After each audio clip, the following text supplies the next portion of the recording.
definisi qazaf, hukuman qazaf, had dan syarat qazaf dan juga perkara yang menjatuhkan had qazaf. Okey, dari segi definisi, qazaf ini dia bermaksud melontar ataupun ar-ramyu. So maksudnya dia melontarkan sesuatu, uh, kita panggil sebagai al-qazfu. Okay, dari segi istilah pula adalah menuduh seseorang melakukan zina dengan tujuan celaan. Jadi kita panggil ar-ramyu bizina fi ma'rad asy-syatami wat ta'yiri. Kita menuduh seseorang dengan melakukan zina dengan tujuan celaan. Jadi bila kita sebut tentang perkara ini, menuduh orang dengan berzina, maka dan juga dengan tujuan celaan, maka di sini kita ataupun pengakuan ataupun pengesahan daripada doktor apabila berlaku penzinaan terhadap dua orang pasangan sewaktu berlakunya pemeriksaan kesihatan, sama ada seseorang itu dia ialah bila disahkan oleh doktor, maka ia tidak dikira sebagai qazaf sebab ia bukan dilakukan dengan tujuan celaan tetapi ia dilakukan dengan tujuan pengesahan kesihatan.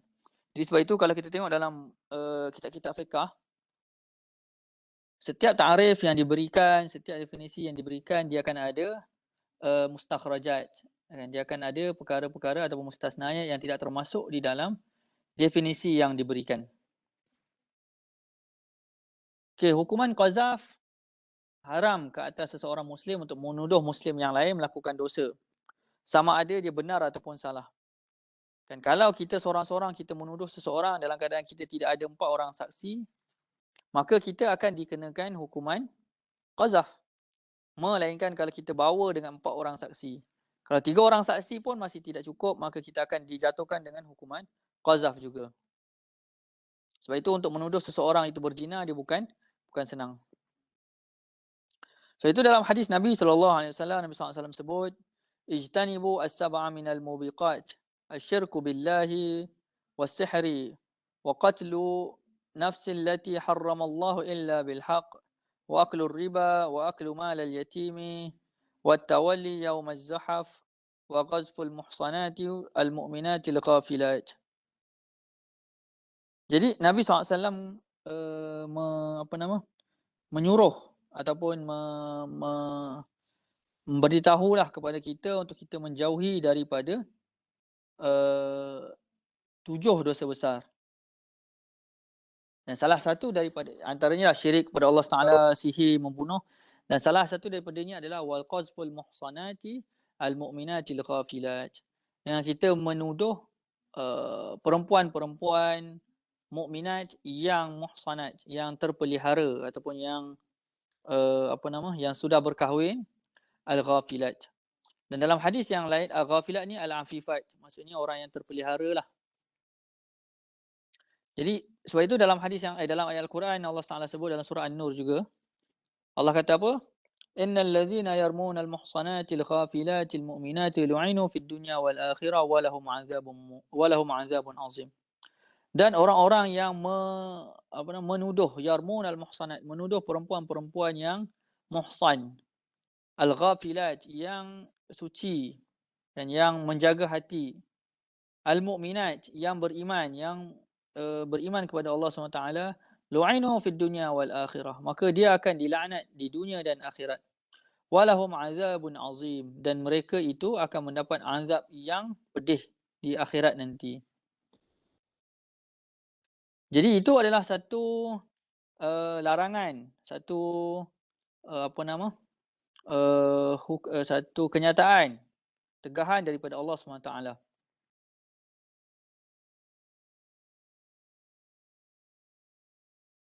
Okay, seterusnya kita akan tengok kepada had dan juga syarat qazaf. Jadi hukuman qazaf ataupun hukuman had telah diperuntukkan oleh syarak bagi orang yang cukup syarat, iaitu 80 kali sebatan, dan penyaksiannya ditolak melainkan dengan bertaubat kepada Allah Subhanahu Wa Taala.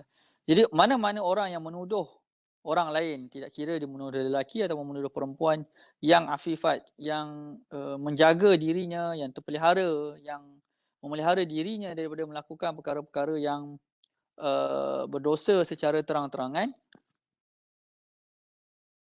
Maka kalau dia tak cukup syarat, dia akan dikenakan sebatan sebanyak 80 kali dan penyaksiannya akan ditolak. Dan dalilnya kita tengok dalam surah An-Nur. Allah Taala sebut والذين يرمون المحصنات ثم لم يأتوا بأربعة شهداء فاجلدوهم 80 جلدة ولا تقبلوا لهم شهادة أبدا وأولئك هم الفاسقون إلا الذين تابوا من بعد ذلك وأصلحوا فإن الله غفور رحيم. Surah An-Nur ayat ke-4 hingga ke-5. Jadi Allah Taala kata apa? Wallazina yarmuna al-muhsanat, dan orang-orang yang menuduh perempuan-perempuan yang muhsan. Thumma lam ya'tu bi arba'ati syuhada, dan kemudian mereka tidak datang atau tidak membawa dengan 4 orang saksi. Fajliduhum 80 jaldah, maka sebatlah mereka sebanyak 80 kali sebatan. Wala taqbalu lahum syahadatan abada, dan janganlah kamu menerima penyaksian daripadanya selama-lamanya abada. Wa ulaika humul fasiqun, dan mereka itu adalah orang yang fasik. Fasik ni apa? Fasik ni orang yang melakukan dosa-dosa besar ataupun orang yang melazimi dosa kecil. Illa allazina tabu, kemudian Allah Taala tambah, melainkan orang-orang yang bertaubat selepas itu. Maksudnya apa? Selepas dia melakukan dosa qazaf itu, mereka bertaubat. Jadi orang yang qazaf, dia tidak bertaubat, maka penyaksiannya itu tidak akan diterima sampai bila-bila. Melainkan dia bertaubat, maka selepas taubatnya itu barulah dia akan penyaksiannya itu akan diterima di mahkamah. Wa aslahu, dan mereka itu melakukan islah. Fa innallaha ghafurur rahim, sesungguhnya Allah Subhanahu wa taala itu Maha Pemurah dan juga Maha Penyayang.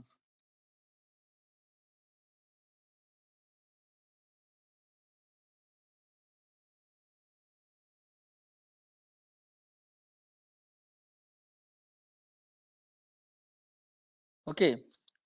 So, seterusnya kita akan tengok kepada hukum qazaf. Akan dijatuhkan dengan mencukupi 10 syarat. 5 syarat berkaitan dengan penuduh dan 5 syarat berkaitan dengan yang tertuduh. Dan 5 syarat berkaitan dengan penuduh, orang yang menuduh seseorang itu melakukan zina, dan 5 berkaitan dengan yang tertuduh.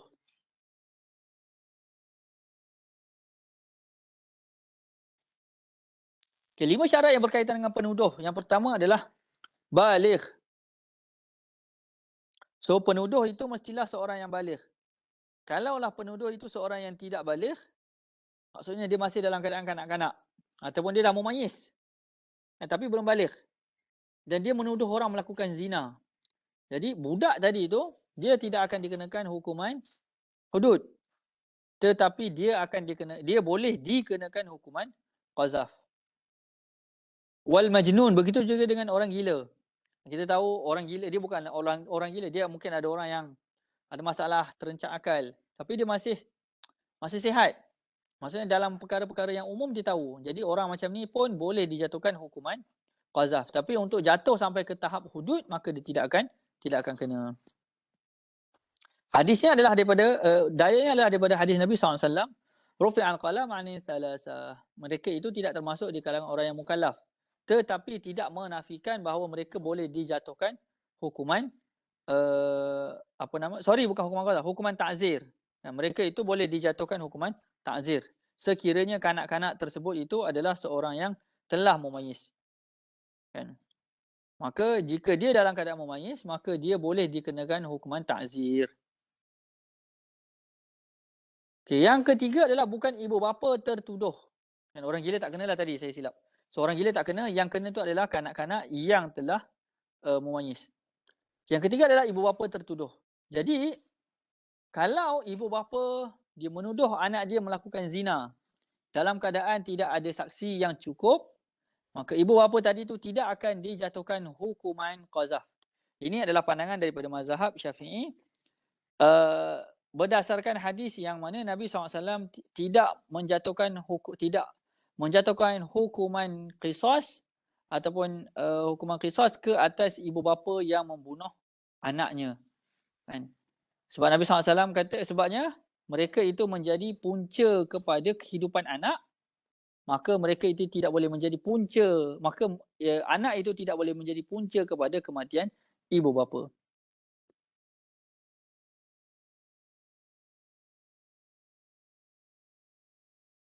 Okey, kemudian yang seterusnya, yang keempat, pilihan sendiri. Jadi hukuman qazaf itu mesti dilakukan dengan pilihan sendiri, kan? Mesti dilakukan dengan pilihan sendiri. Kalau dia dipaksa, maka dia tidak akan kena hukuman qazaf.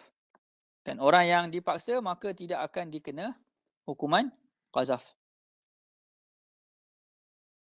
Oh, sebelum saya terlupa, bila kita bincang tentang ibu bapa tertuduh, maka dia termasuk yang atas-atas sekali, ibu bapa ataupun datuk dan ke atas. Tapi ini adalah yang ada berkaitan dengan darah daging. Tapi kalau ibu bapa tiri ataupun datuk tiri, maka ia tidak termasuk di dalam pengecualian ni. Maksudnya kalau datuk tiri dia menuduh anak cucu dia berzina, maka datuk tiri tadi itu boleh dijatuhkan hukuman qazaf. Begitu juga dengan ibu bapa tiri. Yang tak kena itu adalah ibu bapa kandung sahaja.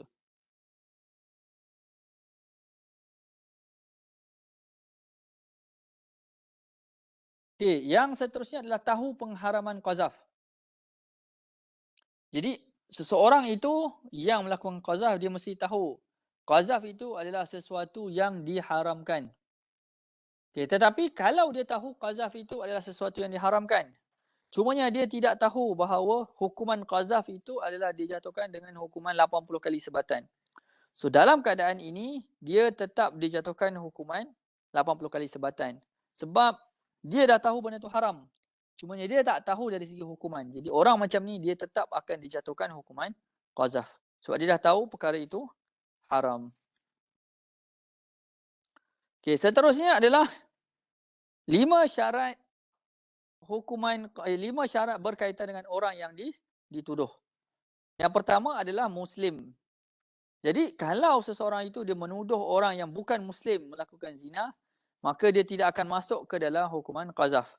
Sebaliknya dia boleh masuk ke dalam hukuman ta'zir yang tidak capai ke level qazaf. So kalau qazaf 80 kali sebatan, hukuman ta'zir boleh kena 79 kali sebatan. Sebab dia tetap dikira untuk menjaga keharmonian, kestabilan masyarakat. Yang kedua dan ketiga, baligh, menjaga akal. Yang keempat, menjaga kehormatan.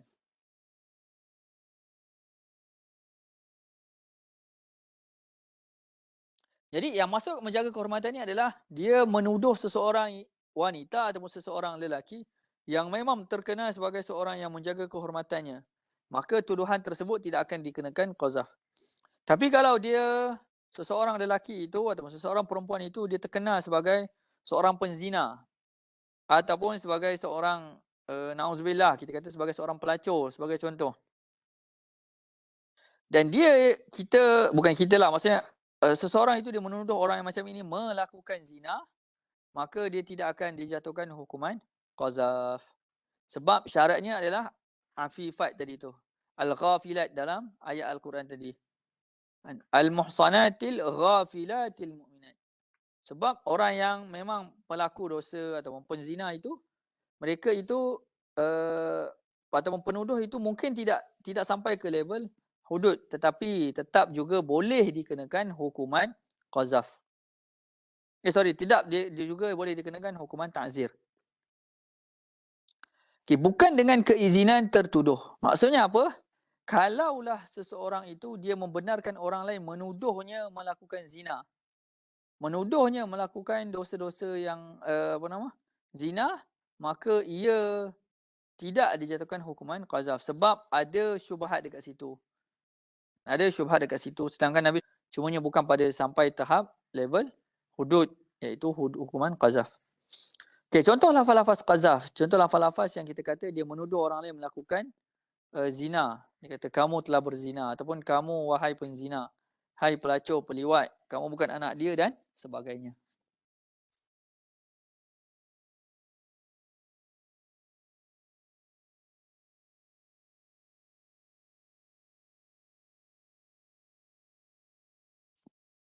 Okey, perkara yang menjatuhkan had qazaf. Okay, apabila seseorang itu dia ada perkara-perkara ini, maka dia boleh dijatuhi hukuman qazaf. Yang pertama, ada bukti yang mensabitkan zina atau pengakuan dari tertuduh. Kemudian yang kedua adalah ada sokongan daripada lagi 3 orang saksi. Okey, yang pertama kita tengok dari segi bukti. So, bukti ini mestilah bukti yang betul-betul valid lah. Bukti yang betul-betul valid.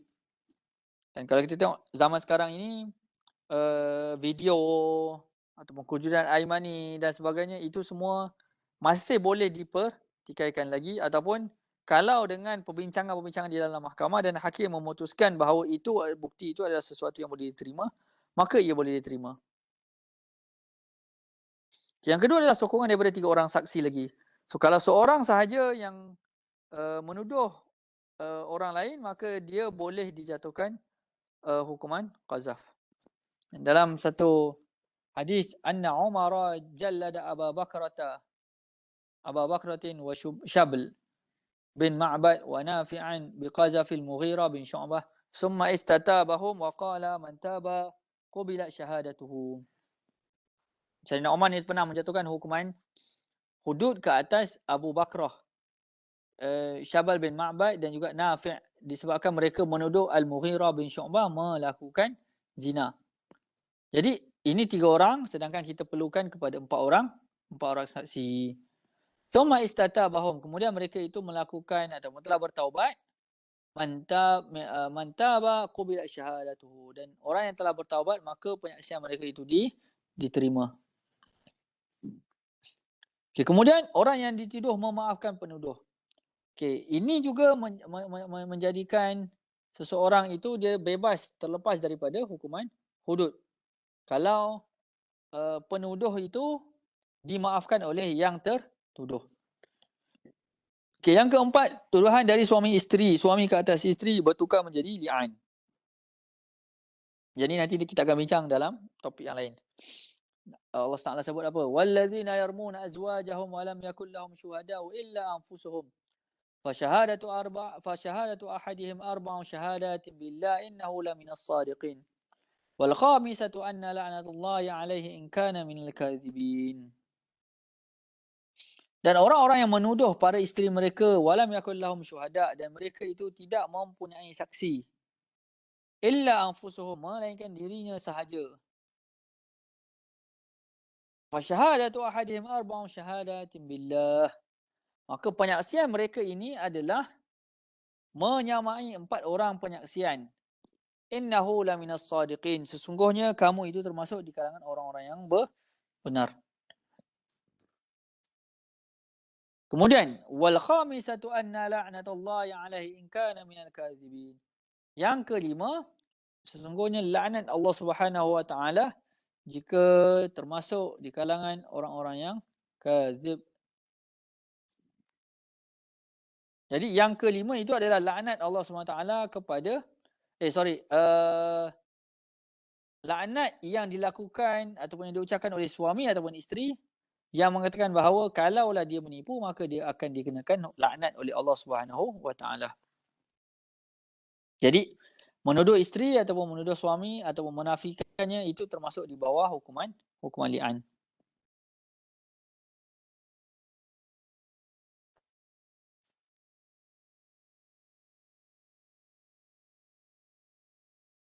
Okey, kemudian dari segi hukuman hudud. Bagi orang yang merdeka, hukumannya adalah 80 kali. Manakala bagi hamba, hukumannya adalah 40 kali. Bagi hamba, hukumannya adalah 40 kali. Di separuh. Biasanya hukuman bagi hamba ni dia memang separuh. Contohnya kalau 3. Apa kalau menyebabkan 3? Kalau 80 dia jadi 40. So kalau 100 kali sebatan dia jadi 50. So hamba ni biasanya separuh daripada orang merdeka. Okey. So kalau yang menuduh itu adalah hamba, maka dia kena 40 kali sahaja.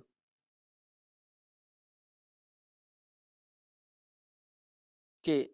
Ini sebelum seterusnya kita tengok kepada kisah hadis Syuraik dan juga isteri dia. Anna Hilal bin Umayyah qazafa imra'atahu 'inda an-nabi sallallahu alaihi wasallam bi Syuraik bin Samha. فقال النبي صلى الله عليه وسلم: البينة أو حدا في ظهرك.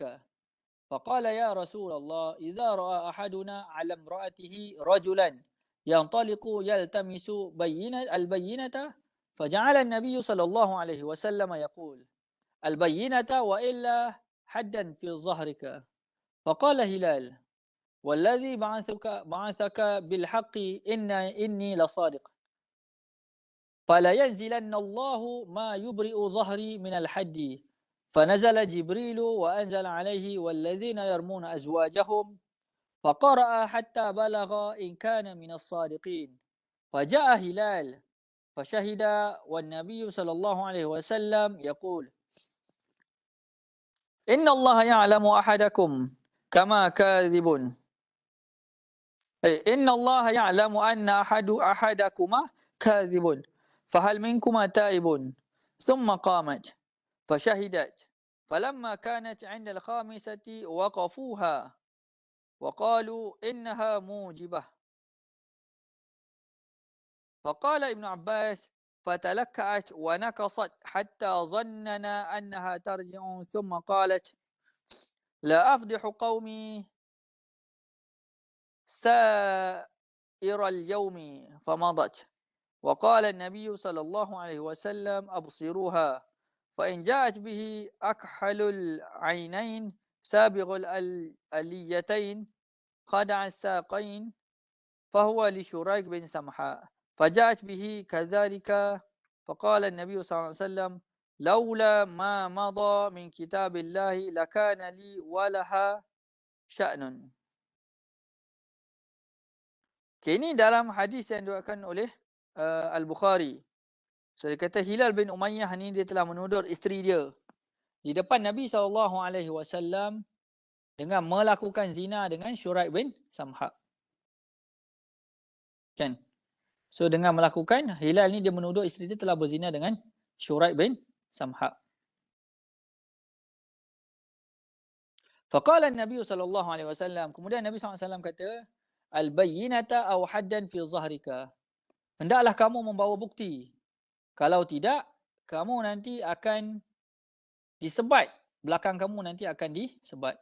Kemudian faqala Rasulullah, kemudian Hilal ni dia berkata, wahai Rasulullah, idza ra'a ahaduna ala imra'atihi rajulan yantaliqu yaltamisu bayyinatah.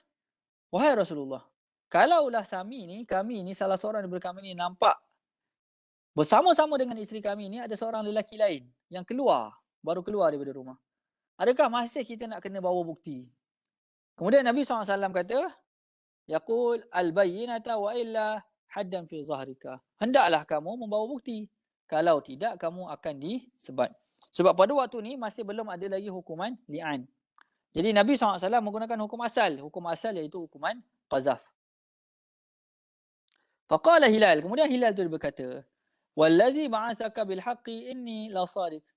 Demi yang telah memutuskan engkau dengan kebenaran, inni la sadiq. Sesungguhnya aku ini adalah orang yang benar. Fala yanzilanallahu ma yubri'u zahri minal haddi. Dan semoga Allah SWT akan menurunkan sesuatu, iaitu menurunkan wahyu yang membersihkan belakangku daripada dikenakan hukuman haid. Maksudnya yang membersihkan diri dia daripada hukuman qazaf. Fanazala Jibril. Kemudian Jibril pun turun. Wa anzala alaihi. Kemudian turunlah ayat wallazina yarmuna azwajahum. Jadi ayat berkenaan dengan li'an ini adalah ayat yang datang kemudian selepas ayat qazaf. Faqara'a hatta balagha in kana minas sadiqin. Kemudian Nabi SAW pun membaca ayat tersebut sehinggalah sampai ke ayat in kana minas sadiqin. Faja'a Hilal. Kemudian Hilal pun datang. Fasyahidah, dan dia datang dan melihat Nabi SAW. Dan Nabi SAW kata, innallaha ya'lamu anna ahadakuma kadhibun fahal minkuma ta'ibun. So hilal datang, isteri dia pun datang. Kemudian Nabi SAW kata, sesungguhnya Allah Taala tahu salah seorang daripada kamu berdua itu adalah penipu. Fahal minkuma ta'ibun. Adakah di antara kamu ini orang yang nak, siapa-siapa yang nak bertaubat? Dan ada tak yang nak bertaubat? Thumma qamat. Kemudian isteri dia tu bangun. Fasyahidat. Kemudian dia pun membuat penyaksian sumpah tadi tu. Maksudnya apa? Dia kata sesungguhnya maksudnya hilal tu dia datang, dia buat tuduhan kepada isteri dia. Maksudnya isteriku adalah hilal cakap isterinya adalah penzina. Isterinya adalah penzina 4 kali. Kemudian yang kelima dia kata, kan, kalaulah dia menipu, maka dia akan dilaknat. Kemudian isterinya pula datang menafikan tuduhan hilal dengan membuat penafian sebanyak 4 kali juga. Kan? Fasyahidat falamma kanat 'indal khamisati. Kemudian masuk yang kelima, tiba-tiba nak masuk yang kelima, maksud nak masuk yang kelima tu adalah melibatkan laknat. Waqafuha. So sahabat-sahabat memberhentikan dia. Dia kata sabar. Waqalu innaha waqafuha ni maksudnya apa? Isteri hilal ni dia nak larikan diri. So isteri hilal ni nak melarikan diri, dia tak nak masuk, dia tak nak buat laknat yang kelima. Kemudian mereka kejar waqafuha waqalu innaha mujibah. Kan mereka kata kepada isteri hilal, dia kata, kamu kena cakap yang kelima ni, iaitu sumpah laknat ini, kerana ia adalah wajib. Faqala Ibn Abbas. Kemudian Ibn Abbas ni dia kata, fatalakkat wa nakasat hatta zananna annaha tarji'u. Dia macam ragu-ragu, dia macam pelan-pelan, dia macam ngelak-ngelak. Sehinggalah kami menyangka bahawa dia nak menarik diri. Maksudnya dia tak nak buat pengakuan pun. Dia macam seolah-olah dia tak nak buat penafian. Dia seolah-olah macam nak mengaku. Summa qalat. Kemudian imra'ah hilal ni, isteri hilal ni dia kata, la afdahu qaumi sa'iral ayyam. Aku tidak akan memalukan kaum kerabatku, tidak akan memalukan kabilahku. Famadat. Kemudian dia pun beransur. Maksudnya dia buat pengakuan dan dia beransur. Waqala Nabi sallallahu alaihi wasallam. Nabi SAW kata lepas isteri hilal tu beransur, absiruha, dia kata tengok isterinya tu. Fa in ja'at bihi akhal al-ainain sabighal al-yatain khad lajal saqain. Kemudian Nabi kata tengok dia punya anak nanti yang lahir. Berkenaan dengan dia punya ainain, mata macam mana. Dahi macam mana ataupun keningnya tu macam mana. Kemudian dia punya saqain. Saqain ni bahunya macam mana. Fahuwa li Syuraik bin Samha. Maka anak itu adalah anak Syuraik, bukan anak Hilal. Faja'at bihi kazalik. Kemudian tiba-tiba anak yang lahir itu adalah menyerupai apa yang Nabi SAW kata. Faqala Nabi SAW. Kemudian Nabi SAW kata apa? Laula ma madha min kitabillah. Kalaulah bukan sebab adanya hukuman li'an ini, lakana li walaha sya'nun. Maka aku dengan dia itu akan ada isu. Maksudnya apa? Nabi SAW akan menjatuhkan hukuman rejam lah kepadanya. So ini adalah kisah yang popular yang berlaku berkenaan dengan li'an dan juga berkenaan dengan qazaf.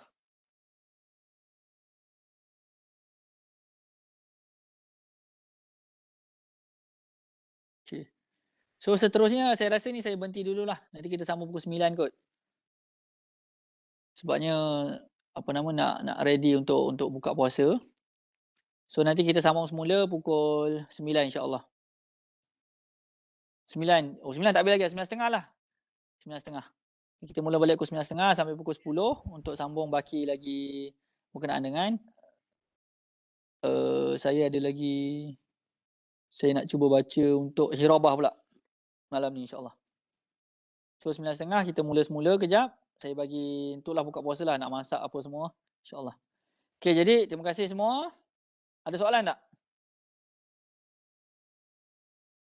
Tak ada Tak ada, Doktor. Okey, semua nak masak dah ni. Okey, terima kasih semua. Assalamualaikum warahmatullahi wabarakatuh. Korang punya slide ni macam mana? Kejap. Ada ni ke? Kehadiran? Ada QR code ke? Tak ada kan? Tak ada, Ustaz. Tak ada kan? Itu tak apalah. Saya assume korang ada je lah semua. Okay, terima kasih semua. Assalamualaikum warahmatullahi wabarakatuh. Terima kasih doktor. Waalaikumsalam doktor. Terima kasih. Okay, selamat berbuka. Selamat buka doktor.